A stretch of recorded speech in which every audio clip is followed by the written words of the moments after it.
बिस्मिल्लाहिर्रहमानिर्रहीम अस्सलामु अलैकुम वरहमतुल्लाह। माह रमज़ान शरीफ का ये महीना, इसका एक एक पल, एक एक मिनट, एक एक सेकंड कीमती है।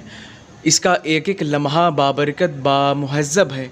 क्या आप इस महीने में कुछ करना नहीं चाहते? मैं तो ये समझता हूँ इस महीने में हमें नेक से नेक वजीफ़े, नेक से नेक अमाल करने की ज़रूरत है। इसलिए कि रमज़ान शरीफ का ये ऐसा मुक़द्दस महीना है जिस महीने में 70 गुना नेकियां बढ़ जाती हैं। अगर आप एक करते हैं तो 70 मिलती हैं। तो क्या मैं आपको एक ऐसा वजीफ़ा ना बताऊं जो आप पूरा 10 दिन के अंदर कभी भी कर सकते हैं? और ये कुरान मुक़द्दस की आयत है जो मैं आपके साथ बताने वाला हूं, आपको शेयर करने वाला हूं। क्या मैं आपको एक ऐसा वजीफ़ा ना बताऊं जिसको आप कर कर अपनी ज़िंदगी के मामलात हल कर सके, अपनी ज़िंदगी में बेहतरी ला सके? वो भी कुरान मजीद की आयत करीमा है। किसी और किताब, आम किताब की तो हम बात ही नहीं करते। मैं तो उस कुरान मुक़द्दस का वजीफ़ा मैं आज आपके साथ लाया हूँ जिस कुरान की निगहबानी तो अल्लाह तबारक व तआला खुद फरमा रहा है। सूरह अहज़ाब की आयत नंबर 8 में मौला फरमाता है, इन्ना नहनु नज़्ज़लना ज़िक्र व इन्ना लहू लहाफ़िज़ून, कि बेशक हम ही ने इस किताब को नाजिल किया और इसके निगहबान हम ही खुद हैं। अब आप सोचें, ये उस कुरान का वजीफ़ा है, ये उस किताब का वजीफ़ा है जिस किताब की ज़िम्मेदारी हिफाजत की तो अल्लाह तबारक व तआला खुद ही ले रहा है। क्या ये आप वजीफ़ा नहीं करेंगे? बेशक आप करें। मैं पर्सनली आपको सजेस्ट करना चाहूँगा, बिल्कुल आप करिए। और देखिए, कुरान सुन्नत की रोशनी में सारे वजीफ़े, सारे चीज़ें अपलोड की जाती हैं। बस मेन मसला ये होता है कि आप तमामी हज़रात सुनते नहीं हैं, और जो हमारे भाई सुनते हैं तो उसमें तवज्जो नहीं रहती, यानी फ़ोकस नहीं करते हैं।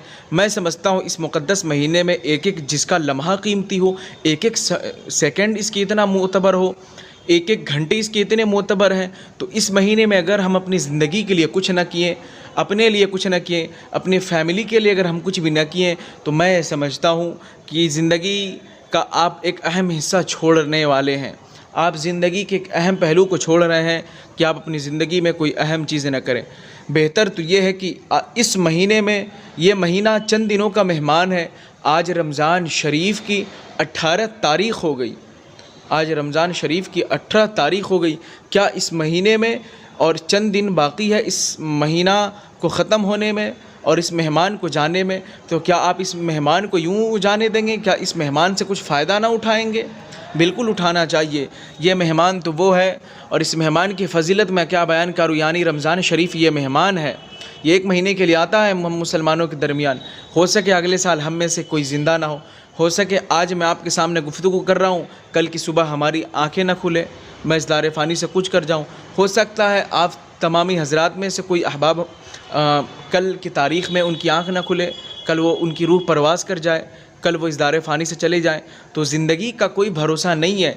हमें तो चाहिए इस अगर दुनिया में आए हैं तो एक से एक नेक अमाल करें, अच्छे से अच्छे नेक अमाल करें, ज़िक्र अस्कार करें और हक़ और सच के साथ रहें, मसलक के आला हज़रत पर इस्तिक़ामत रहे और मेरे आका की तालीमात पर, यानी तालीमात मुस्तफ़ा और शरीयत मुस्तफ़ा के अकॉर्डिंग ज़िंदगी गुजारे। अब मैं आपको बताऊँ, ये जो कुरान मुक़द्दस की जो आयत करीमा है, पहले मैं उसे बयान कर देता हूँ। और ये जो मामलात अभी होने वाले हैं, यानी ये जो तीसरा अशरा भी लगने वाला है, ये तीसरा अशरा इतना मोतबर है, मैं आपको क्या बताऊं। ये तीसरे अशरे में, यानी रमज़ान शरीफ में नॉर्मली टोटल 3 अशरे होते हैं। मैं पहले भी बयान कर चुका हूं अपने वजीफ़ों में, आपको मालूम होना चाहिए, आप याद रखा करें। यानी एक रमज़ान शरीफ से 10 रमज़ान तक पहला अशरा, 11 से लेकर 20 तक दूसरा, और 21 से लेकर 29 या 30 तक ये तीसरा अशरा। तो तीसरा अशरा आने वाला है। ये कुरान मुक़द्दस की स्पेशली ये दुआ है, ये स्पेशली ये दुआ भी आयत करीमा ये सिर्फ़ तीसरे अशरे में पढ़ी जाती है खुसूसी तौर पे। मैं पढ़ के बताता हूँ। बिस्मिल्लाहिर्रहमानिर्रहीम। अल्लाहुम्मा इन्नका अफ़ुव्वुन तुहिब्बुल अफ़्व फ़अफ़ु अन्नी। ये मुश्किल से एक लाइन की, यानी एक लाइन ये पूरी भी नहीं है। सोचिए कि इतनी छोटी लाइन की ये दुआ है, अगर आप फिर भी ना करें तो क्या फ़ायदा। आप सोचें, आपकी मेहनतों को, ये दुनियावी मेहनत का क्या फ़ायदा जब आप दीनी वाला मेहनत ना करें, दीनी मेहनत ना करें, आप अपने लिए कुछ ना कर पाए दीनी मामलात में। ये पैसे, ये लत्ते, ये घर, ये मामलात, ये जायदाद, ये भाई बहन रिश्तेदार, सारी चीज़ें आप छोड़ के जाने वाले हो। इतना आप याद रखें, कोई चीज़ आप लेकर नहीं जाएंगे। अगर कोई चीज़ आप लेकर जाते हैं वो है नमाज, नेक अमाल, अच्छे काम, सारी चीज़ें। इन्हीं चीज़ों का आपका प्रॉफिट मिलेगा मरने के बाद भी। तो क्या आप नहीं करेंगे? बेशक आपको करना चाहिए। आप हमारे अपने भाई, आप हमारे अपने लोग हैं। हमारी जो बहनें हमारी देखती हैं या हमारे जो भाई देखते हैं, आप कोई गैर नहीं है, आप हम में से ही हैं, आप कोई गैर नहीं है। तो मैं समझता हूँ कि जो चीज़ें मैं आप तक पहुँचाना चाहूँ, यानी जो कीमती चीज़ें, उन कीमती चीज़ों को आप किया करें। चले, मैं इस वजीफ़े का जो अमल रहेगा मैं पहले भी बयान कर चुका हूँ। ये जो तीसरा शरीक दुआ है, यानी 11 दिन तक, यानी 21 रमज़ान शरीफ से 29 या 30 रमज़ान शरीफ तक आप ये 10-11 दिन दिल लगा कर पढ़ें, जितना चाहें जब चाहें पढ़ें। ये टोटल 10 रातें होंगी। ये 10 रातों में आपको चाहिए कि जितना हो सके दिल लगा कर पढ़ें। इसमें कोई टाइमिंग फ़िक्स नहीं कि कब पढ़ें, यानी टाइमिंग फ़िक्स नहीं किया गया कि अब इतने वक्त पढ़ें, नहीं, आप हर वक्त पढ़ें, क्योंकि वजीफ़ा करने को किसी टाइम में मना नहीं किया गया है सिवाय नापाकी हालत में।